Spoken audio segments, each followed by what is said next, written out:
This is Luke De Silva. You're listening to Chris Gordon, Ramblings of a Hellblazer. Good morning, good afternoon, good evening and good night, listeners, wherever you may be in the world right now. You are listening once again to Chris Gordon on Ramblings of a Hellblazer. Today I bring to you a fantastic actor called Luke De Silva. He is a British actor who stars in the upcoming film Pandorica, which is a British sci-fi movie, and he plays Noose, which is the leader. Last year, you may remember, I interviewed Mark Zammit, who plays Ares in the film, and so tonight I am proud and happy to bring you the interview with Luke De Silva, or Noose. Good evening, everyone. I have the pleasure today of speaking to Luke De Silva, who is playing Noose of the Verosha Tribe in the upcoming film Pandorica. Good evening, Luke. How are you? I'm good, Chris. Good evening. Nice. Good evening. Thanks for having me with you. Oh no, it's an absolute pleasure, all mine. Can't wait for this film to come out. I'm lost for words now. It's been a really, really quick turnaround, and yet this last little bit of actually waiting for release seems to be longer than the rest of the whole process. Yeah, I was going to say, it's been banded around, I think. At least I've seen it for at least 12 months. That you just sort of, you've been promoting it and everything, so... Yeah. Awesome. So as you know, I've got a couple of questions to fire across to you, just to sort of get us a bit of a background on who you are, where you're coming from, and then obviously tell us about the film itself, because seeing the trailers, it does look pretty decent. Can't wait for it to come out. So who or what inspired you to become an actor in the first place? Inspiration, I don't think it was to become an actor. I grew up in Falmouth in Cornwall from about the age of... I moved down there when I was about 8. And the beaches are great in the summer, but there was nothing to do in the winter. Right. There's zero to do in the winter. Sounds a bit like me. Well, yeah, I mean, I think most coastal towns are like that. Yeah, definitely. Summertime is a heyday, but unfortunately, British summertime can occasionally be less than 24 hours. So Yeah. For the other 364 days of the year, we struggle for something to do. And somebody had just set up a youth theatre, and I joined, and I got hooked, and I did 2 or 3 shows a year, every year. Played kids' parts in the adult shows, played teenager parts in the older shows, and just it took off and went on from there. And several people of our generation from that group went on to drama school and became professional actors. Oh, fantastic! I did a club like that in Watford, where I used to come from Watford. Okay. Which is why I haven't got a Welsh accent. Well, I'm just down the road. I was born in Stevenage in Hertfordshire. Oh, right, okay, cool. Yeah, And as I say, moved to Cornwall when I was about 8. And my older brother was in the same group. He went off to drama school a couple of years before me, and I was like, I can't follow in my brother's footsteps. It's just not the done thing, Can't support the same football team. Can't do. And then got to an age where I was like, it's the only thing I want to do. And off I went. And so, as not following his footsteps, I went to the same bloody drama school. Completely mirror imaging. Yeah. You don't support the same football team, do you? No, we don't. See, you are a bit separate then. Yeah, a slight difference. And that was the kind of the beginnings of acting. I mean, inspiration artistically is probably my parents they're both teachers, but they're both incredibly artistic.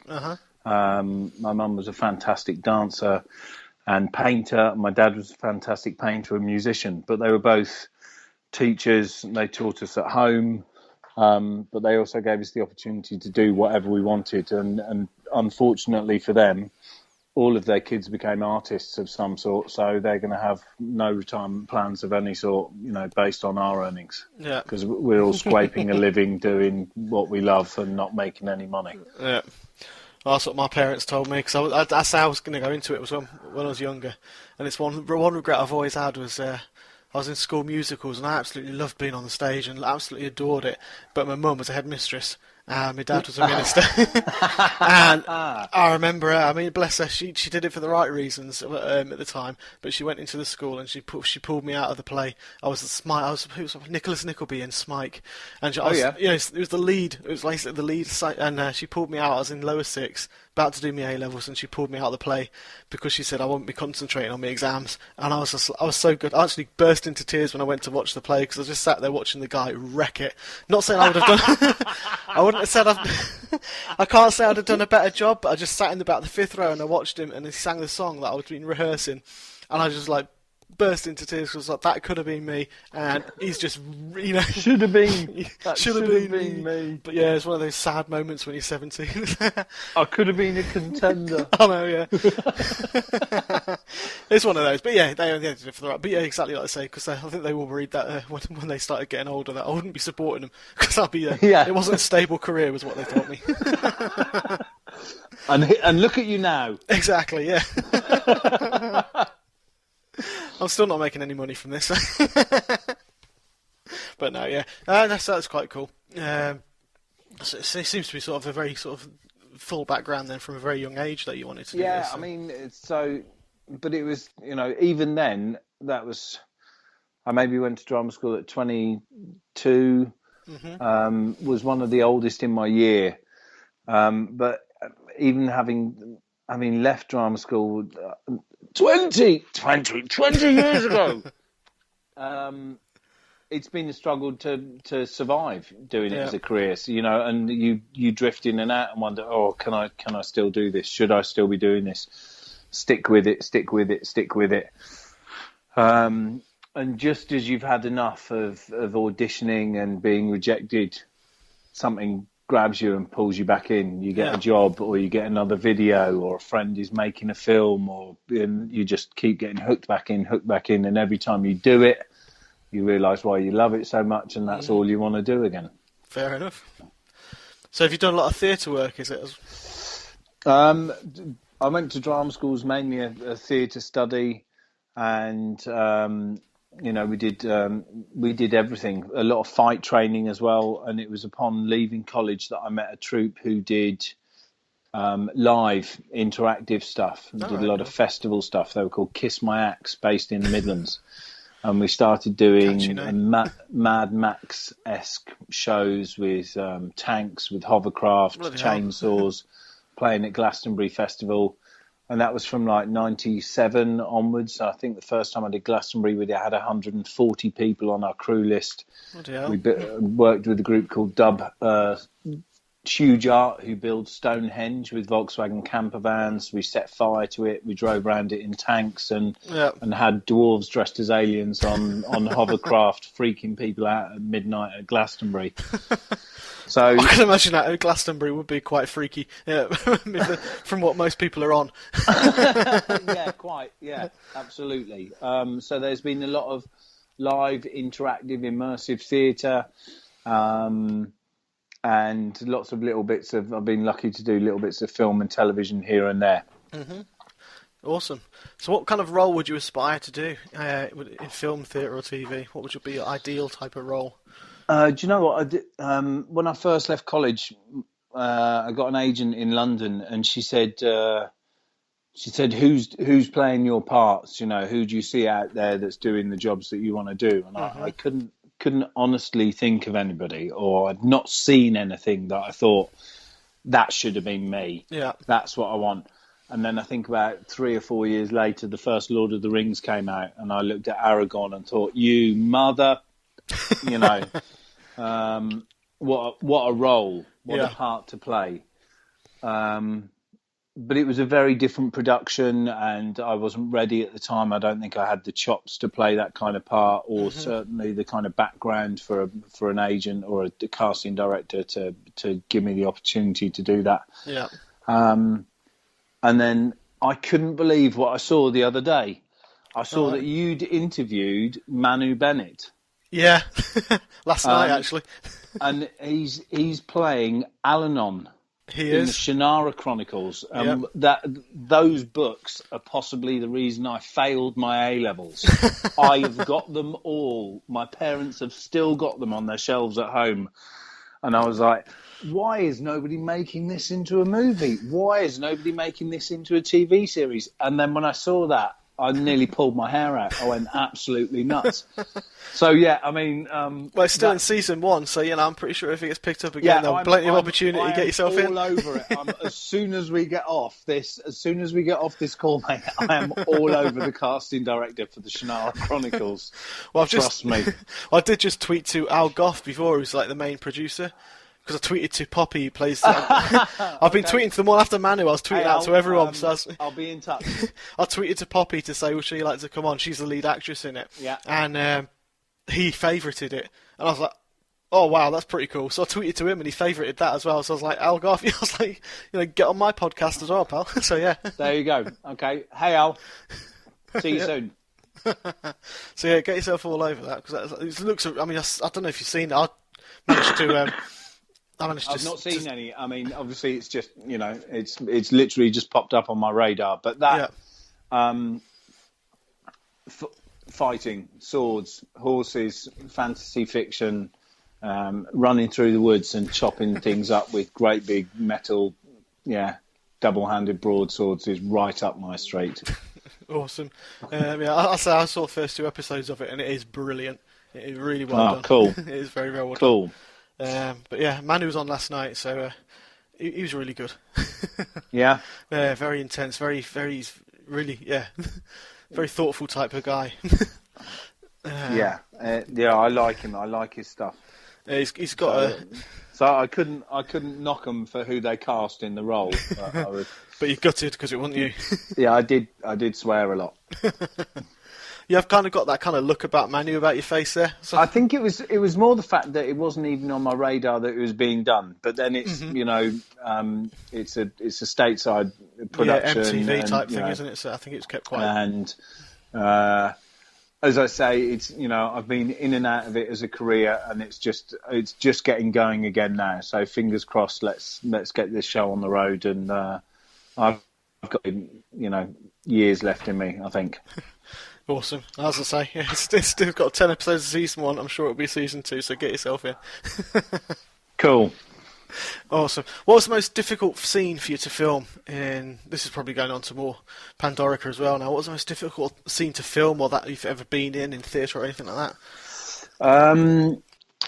Early stages of stuff that I did when I first came out of college was before green screen, but people were still playing with doing computer graphics and and live action. Mm-hmm. So imagining that things were there, and you hadn't seen it done a lot. And I did an appalling, not appalling. It wasn't. It was a fantastic commercial. I was going to say, don't write yourself up like that. And I had to draw a load of things in the air, and I'd not really seen a lot of this stuff done, and imagining these things going on around you, I found that pretty difficult. And one of the other things was my brother and I were very lucky to work together on a production of Highlander, the TV series, and it was the first time we'd used weapons. So we turned up on set and we were given guns. And my brother was given an M16 with a muzzle flash silencer thing, and I was given an Uzi. Nice. And the there were 2 blokes either side of us, and one had a shotgun and the other one had a sniper's rifle. Oh, right, cool. And we're doing this underground garage sequence, and we had to run through the garage from pillar to pillar. And each time we got to a pillar, we had to let off a shot. Yeah. Now, my brother's M16 was set on a 3-shot repeater, so he just squeezed the trigger and 3 bullets would go. Yeah. The guy with the shotgun would pump his shotgun and fire. The sniper's rifle was 1 shot. And it took about 6 takes for me to get it right, because it's an Uzi. Yeah, you squeeze the trigger. 30 rounds are gone. Literally empties 30 rounds in about 2 seconds. Yeah. And we were just going, and go. run to the next pillar. Click, click. I'm empty. I'm empty. Okay, I'll try not to squeeze it for as long as time, and just kept going and going. And it's just impossible to not do your load with an Uzi. Sorry. Sorry for how that sounded. Well, no, that's one thing which really winds me up when you're watching films and TV, especially when there's shootouts. And it's still, I would have thought...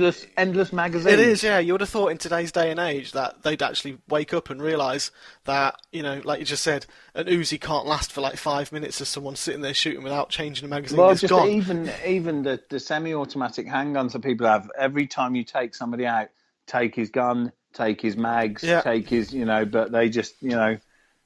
Clint Eastwood 6-shooter. It's the best thing about Dirty Harry, isn't it? I know what you're thinking. Was it 5 or was it 6? Exactly. And it's, you know, but those thoughts are gone these days. It's, you know, they've got a Glock, but it's got 1,000 rounds in the it has, yeah. I remember when I was in the TA, they told me because we went firing the old SA-80 on automatic, and they said what you got to do in your head is think. And I'll try and I'll phrase it nicely. It's like shag a pig.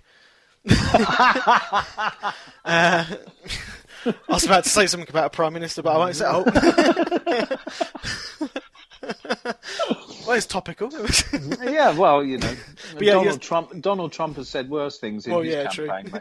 Yeah. So they just told you to shag a pig, and that's 3 rounds gone. So like you're actually on the field and you're shooting someone, you just like shag a pig, right? I'm out. It's a good way to remember. It's a good way to remember it. It is. Mate. Yeah. Sadly, it's when I'm watching TV now. I'm that anal that I'll sit there and I'll just sit in my head. I'm sitting shag a pig. Right, he's out. So when it comes up, it's like, I'm sitting there going, no, he would have died. He's got no bullets, you know. Yeah. But never mind. That's how TV. So, I mean, works. those were things early on Pandorica. It was a night shoot. Mm-hmm. I don't want to, obviously, no spoilers. So, but the film really takes place. 90% of the film takes place in one night. Right. Which means you've got to shoot it all at night. Mm-hmm. And it's cold at night. Yeah, especially I'm not in no location. Does. And we're not indoors. There isn't heating, and it was. There were challenges with regard to that, but it was an amazing team to work with, and you know, you all buddy up and you keep each other warm. And fortunately, there was the odd fire that we literally huddled round in blankets and you know, wiped the dew off each other at 4 o'clock in the morning. Come on, just 2 more takes and we'll get this done. And sitting in hypothermia, you know. It was yeah. There were physical and mental scars. No, awesome. There really were. I'm sure. Cool. So moving on to Pandorica then, this is obviously this upcoming film this year. So you play the leader, who's Nus, who've established that already.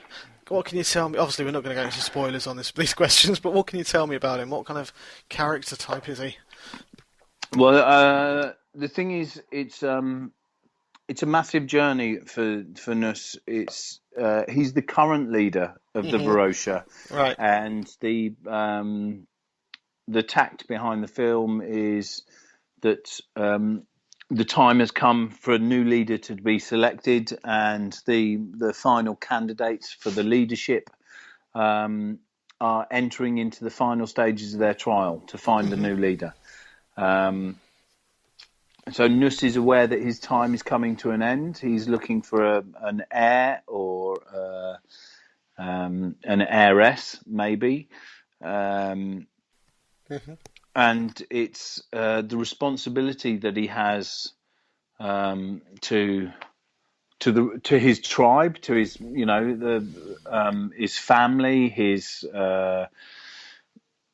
to choose the right person. Yeah. To choose the strongest person who's going to do the best for the tribe, but to do it honestly and without favoritism and without there's so many parallels to be drawn with politics and voting, and how do you pick the right candidate, or how do you know that what the candidate is showing you is what they really are, or what they say they're going to do is what they're actually going to do when they get their hands on power, right? Because power does change you and changes your perception of things as well. Yeah, it does. Yeah. And so Nuss is dealing with that as an inner turmoil, plus his relationship with the individual characters, with the three candidates, with Thade, with Ares, and with Eren, and trying not to let that cloud his judgment. Yeah. Oh, cool. The film's a very personal journey for him. All right, excellent. That sounds great. So what kind of you got? Obviously, cast. It's a very small. It was a very small cast, very sort of close cast. Did you all get on well? Bearing in mind, I've spoken to Mark already, and he's told me. No, I'm joking. Yeah, no, I hated him. He said the same about you, know. But it was absolutely amazing because we were. It was thrown together. It wasn't thrown together by any means, but we were thrown together into the thick of it quite quickly. Yeah. Because there was a sudden change in the filming schedule, which meant that we were actually going to start shooting part of the film before our scheduled rehearsal. Right. And so a small member of the cast, half of the cast, went off to the Lake District for 3 days. And then because of the weather forecast, the schedule for that was brought forward as well. And suddenly we were, I think we had about 48 hours notice that the schedule had changed. And we were all crammed into the director's car at about 4 a.m. one Friday morning and drove up to the Lake District. So we were instantly, road trip buddies. Yeah. And having to put up with each other's smells and sounds and, behaviours and the things that happen on long car journeys that bodies go through and, Yeah. And don't need to go on that. Yeah, that's enough. And people bringing their own blankies and snoring and dribbling on each other, and it's So there was an instant camaraderie, which was great. Which was great for us as to then get out of the car and go straight hair and makeup and costume and play the tribe. And that's literally how it happened. We literally just about an hour or two out. Arrived and went straight into hair and makeup and started filming that night. All right, awesome. That does sound like it would make it a more special, more close-knit type film as well. Because, you say, you've got your bond already there. You've made it. So you've been through your dribbling on each other in the car. As you're asleep, I'll say. It's an essential survival technique when living in the woods, apparently. Oh. Yeah, I had to do some things when I was in the TA with keeping myself warm, and now I'm not going to go into those. That stuff about getting naked and showing body warmth is a lie, mate. I don't know what they told you, but it's a lie. Well, it's only good if you're a really good-looking woman. If you've got a good-looking female on the team, just get her. Yeah, when you've got 20 crew and a cameraman stood around you, that's not really that's good. a different experience altogether. Yeah, I can imagine. So what else can you tell us about the actual film itself, without obviously spoilers? Give us an overview of the film itself. So obviously the film is about the quest for a new leader of the Verosha Tribe. It is also about human interaction. It's about it's after a massive disaster. Right. It's set, and so there's been a massive disaster on the planet, and there are small pockets of mankind left. And obviously, as time goes past, those pockets of mankind start to venture further and further afield, looking for resources, looking to expand their kingdoms, as it were, or their territories. Yeah. And again, relevant to today, it's about basic human interaction. What you do when you meet strangers, when you come across things that are unknown to you. Yeah. How you deal with unfamiliar language or customs, or so. Tribal interaction, human expansion, but to an extreme level, and and to the point of fight or flight, and the quest for survival, sometimes at any cost. Yeah. All right, excellent. I mean, that kind of brings. You've already explained some ways of how to film it. It's how it's the intensity of the filming as well. Was there any other times was it all intense like that? Were there any moments where you just suddenly? I mean, if you knew each other kind of well, I can imagine you should probably end up burst out laughing at one. There was some fantastically hilarious moments. Some were more hilarious for members of the cast or for the members of the crew than for others. There was. It's not a spoiler, I don't think. There's a tribal horn that I had to blow at one point. Right. like a clarion call. Yeah. that. I'm trying to remember the Sean Bean character in Lord of the Rings. Oh yeah, Boromir. That heroic moment, the calling in the troops, and everybody comes running in. And I got given the horn on the day. I couldn't get a peep out of it. It was a squeak, it was a gnat's fart. And we shot it a dozen times, and every time Tom, the director, would go on, do it, and get and everybody would just piss themselves laughing. They go, cut. That was really good. Let's do it again. Yeah. And then we get to the bit again, and I'd just raise it to my lips and I'd mime, get a big chest puff and think they can edit, they can drop a knife. He's like, go on, do it. And it just to please himself, because he sat on a wet log in the woods in the middle of the night. Awesome. Speaking of Tom, what was it like? How did you find him as the director? I've worked with Tom for a couple of years. In fact, I've known Tom for about 10 years, so is an injustice. Yeah. I've loved working with him. He is amazingly creative. He's a machine. Doesn't stop. I did a teaser trailer for another film that he was working on. Mm-hmm. We shot from 9 p.m. till about 3 a.m. in the morning in a wet car park in East London. At 4:30 in the morning, I'd barely got home, and he'd emailed me and a first edit. Yeah. He'd literally sped home, sat in front of it and edited what must have been 5 hours of footage into a rough cut already. Oh, yeah. I was just, and this is what he's like. And he wrote this film, he directed it, he's editing it, he wrote a language for the characters. Yeah. He's phenomenal to work with, and he's also he has a very definite vision of what he wants. Mm-hmm. But he has a massive faith in his crew. Yeah. He had a great crew around him, and he has. He's very forgiving with his actors. He lets you, go totally off piste, mm-hmm. And rein you in when he thinks he needs to. Right. Sorry, mate. That's so right. Occasionally he has very definite ideas about what he wants, mm-hmm.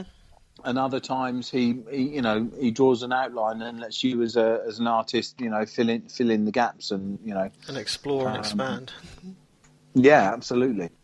All right, cool, excellent. I'm hoping to get Tom on. I've been chatting to him before Christmas, but I think schedules for everyone got a bit busy. So I'm trying to get. I don't think he's stopped looking at an editing screen for the last, since we wrapped, basically. Yeah. They were from wrap. They were almost into editing straight away. And then I think I saw a post from him on Christmas Eve saying that he was giving himself a break. Yeah, for a day. That was probably just to go and see Star Wars or something like that. Yeah. Stare at a bigger screen. Oh yeah, exactly. Yeah. Go from a tiny one to a big one. I'll be going to see that for the third time on Sunday. Nice. Nice. Can't beat it. I had to go first time at the IMAX with my missus as well, so we didn't have my lad with me. tried to explain to him. We just want to see we just want to see if it's suitable for children. That's all. We're just Yeah, just take him. Yeah. Oh no, he's been second. He came the second time. So now we're taking him back to the IMAX on Sunday for the third time. Yeah. Yeah. You can't beat it. I've only been twice, both IMAX experiences. Though. It's fantastic. You can't, but I think it's got to be seen on that that scale. It's got to be seen at an IMAX.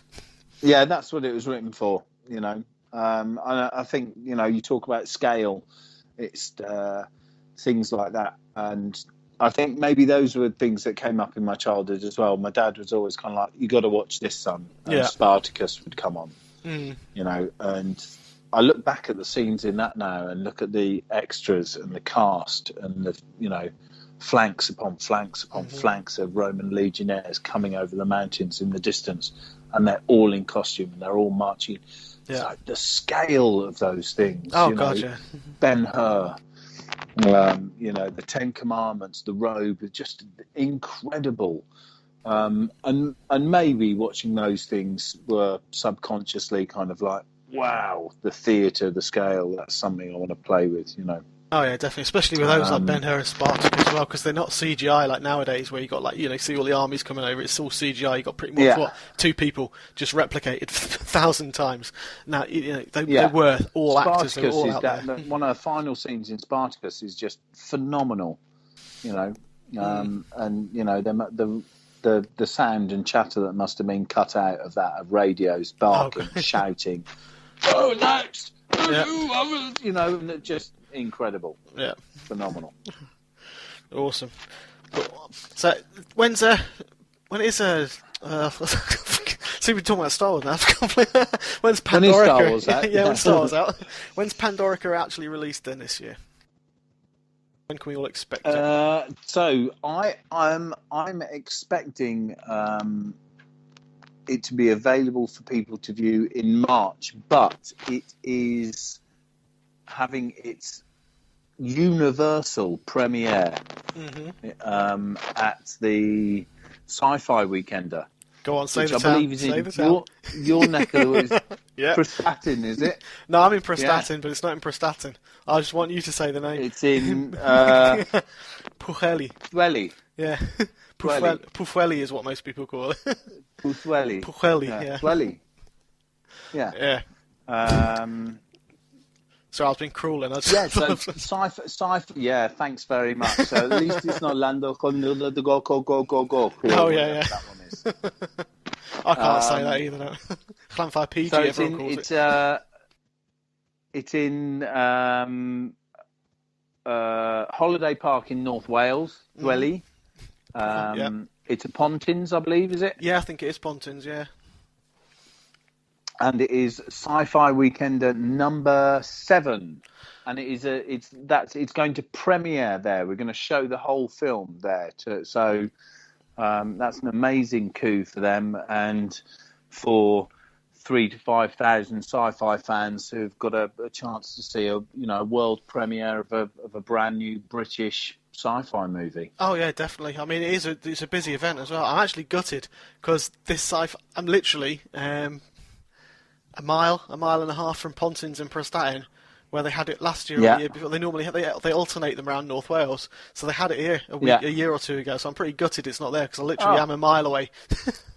I walk there, back in a day, I'll go me exercising. But yeah, no, it's not too far. I'll think I'll make it. It's about an hour and a half drive, so I'll definitely try and make it, because I want to get to see a preview of this and meet you guys. It'll be good. So you coming up there, are you? Yeah. Well, do you know what? I've been to all of them except last year. Oh, right, okay. I've been to all the Sci-Fi Weekenders. Oh, right, cool. I am a sci-fi geek. So, for any of the... it was previously... It had a different name for the first 3 years, but I've been to 5 out of the last 6. All right, cool. I went to the first 5. I've just missed last year, and this year I'm back. And I'm back because I'm in a movie that's going to be there. Oh, that's pretty awesome. That is pretty awesome. Come on. You can't knock that, can you? No. Going Absolutely. there, going there 5 years as a fan, and then all of a sudden you're going as the star. Yeah, I've seen everybody on those stages. George Takei, Hmm. Brian Blessed, Tom Baker. I've gone and watched those talks. Yeah. Just incredible to think that I've seen people from Deep Space Nine, from Star Trek, Farscape, Buffy and the Vampire Slayer. I've seen those stars being interviewed Hmm. and doing talks about their stuff, and now thanks to Tom Patton and an amazing cast and crew, I'm going to be on a stage premiering a movie and then doing a cast and crew chat afterwards with all the guys at Sci-Fi Weekend. It's going to be ace. That's going to be absolutely fantastic. Yeah. See, well done. Look, that's brilliant. It's absolutely. It's just a nice story to sort of to have that. So you've been to, so Prestatyn then, because obviously if you've been to a few, Yeah. I've been. Yeah, I think the first one was in Camber Sands, and then it went to Wales. Right. Yeah. I think we've done Prestatyn up a little bit since it was last year. Yeah, we've actually got a shop now. Got a whole one. Yeah, proper one. Yeah. Oh, actually, no, it's half and half because it's still half a post office. So. There you go. See, you're trying to dress it up again. I know we've got a proper leisure centre as well. It's no longer a sheep tied to a lamppost. You got two. Yeah. I might have to edit that bit out as well. Oh, no. It's not. It's alright, I can make that joke. I live here. Oh, no, that's brilliant. That's really cool. So I say, look forward to meeting you. I'm trying my best to get come over down, there. man. Come and meet all of us. Yeah, I'm trying to get myself down there and get my missus down as well. And bring my lad. So that'd be fantastic to come and meet you all and get a preview of the film as well before anyone else. Yeah, that'd be ace. Before anybody else. Exactly, yeah. And I'll come back on my podcast and I'll give a review on it. No, don't do that. Yeah, no, come down. Yeah, definitely. Come down. It'd be fantastic. Cool. I've actually got no more questions for you. That's good. I've run out. Perfect. Yeah, no, it's been really great, Luke. Thanks very much for your time. It's been fantastic. I hope you've enjoyed it. It's been an absolute pleasure, Chris. Cool. And I'm sure I'll speak to you soon, and I'll keep... so I'm still recording here for everyone before you start going off. So I just say, yeah, no, it's great. As I say, we'll keep pushing out and we'll keep publicising it and keep sharing out and getting the word around about Pandorica to make sure everybody knows about it, everyone hears about it. Well, thanks for all of your support, and I look forward to your missus and your kid coming down to the Sci-Fi Weekender, and we'll look after you for the weekend down there, mate. That'd be awesome. Have you got anything you want to say to your fans? Or your new base of fans? I don't know. I don't know any of you. I don't know if there are any of you yet. But this is just the beginning. Come and see Pandorica. Give us your support. Cool. Brilliant. Thank you very much, Luke. It has been an absolute pleasure. Well, ladies and gentlemen, listeners, thank you very much for listening. That was absolutely fantastic. Thank you, Luke, for your time. Absolutely brilliant to talk to you.